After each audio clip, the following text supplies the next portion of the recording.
Te-ai întrebat care este sfatul final al Bibliei pentru viața ta? Iisus spune: eu am venit ca oile mele să aibă viață și să o aibă din belșug.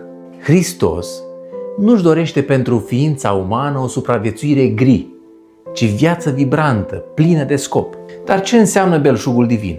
Profetul Mica răspunde clar: ți s-a arătat, omule, ce este bine și ce alta cere Domnul de la tine decât să faci dreptate, să iubești mila și să umbli smerit cu Dumnezeul tău. Înțelegi tu ce vrea El pentru tine? Trăiești așa sau doar supraviețuiești? Eschatologic, nemurirea este darul din partea unui Dumnezeu suveran la a doua venire. Însă ai posibilitatea ca până atunci, începând de astăzi, să-L lași pe Duhul Sfânt să-ți restaureze complet chipul divin în tine.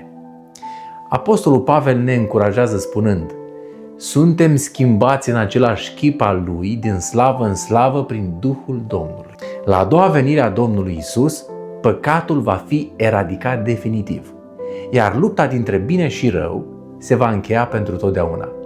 Îți imaginezi cum va arăta societatea oamenilor mântuiți?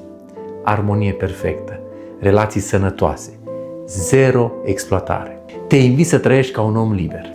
Urmărește toată seria Ce este omul și abonează-te pe pagina Prologos pentru a descoperi mai mult din Cuvântul lui Dumnezeu. La final, aș dori să te întreb, din această serie, care reel te-a impactat cel mai mult?